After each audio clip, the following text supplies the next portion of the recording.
Graham.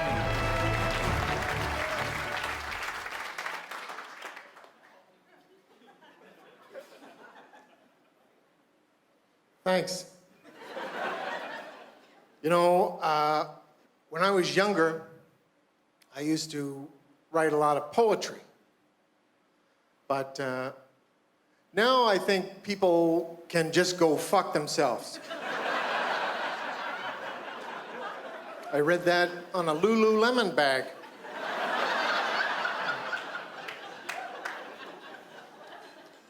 Well, a little bit about me. I grew up in the country, so we ate a lot of strangers.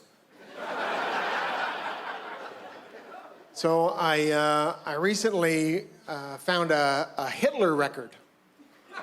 Yeah, it's an LP of Hitler giving one of his famous speeches.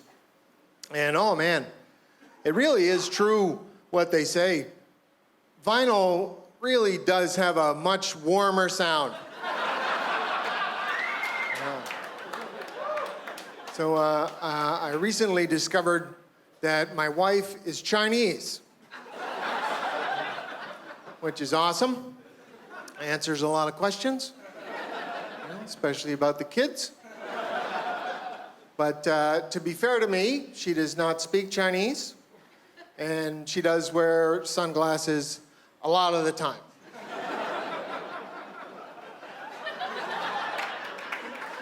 I just thought she was really cool. But I do worry, and I know this is ridiculous, but I worry that now that our mixed race marriage is out in the open like this, that, you know, if we ever were to break up in the future, I would hate for people to think it was because I was some kind of racist. You know, because that's, nothing could be further from the truth. I mean, I got enough to worry about with this whole disgraced police officer thing that I got going on. And let me tell you, it's not a good time to look like a disgraced police officer. Also, you know, the Hitler record. I don't know whether you guys know this, a lot of manufacturing has moved to third world countries, you know, and some of our clothes are actually made in developing nations by children. Were you aware of that? Yeah? Well, good. Because I don't want to be the one to tell you. Yeah. But my question is, do the little boys get paid more than the little girls?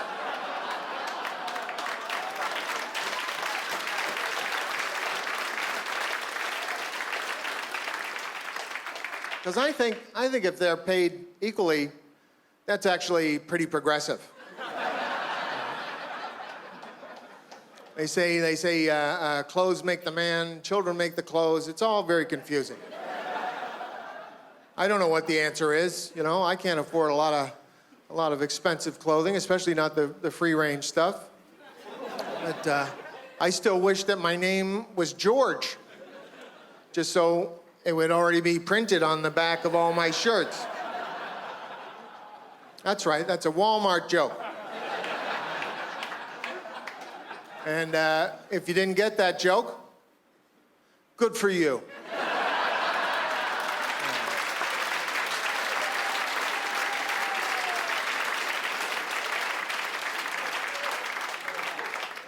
All right, settle down. So my wife and I, we were vacationing recently. We went to a third world tropical country. We didn't see a lot of the country because we were staying in a first world compound. So it was pretty much just a bus ride from the airport. But I realized when we were there that this is exactly the opposite of what we have here in Canada. Because here, we live in the first world, and then we have all these native reserves.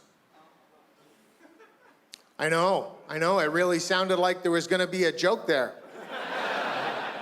No, just a horrible reality. But I'm sure I'm like a lot of you folks. I did not create the system, but I do passively support it through my inaction.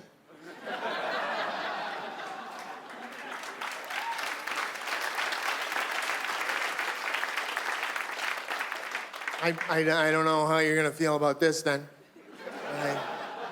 I stole a lot of these jokes from some Aboriginal comics. Yeah.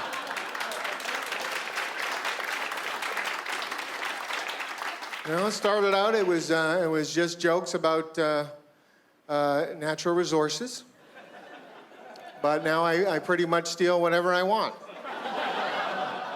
Sometimes I won't even take the whole joke. I'll just take the best part and leave the rest to rot in the sun.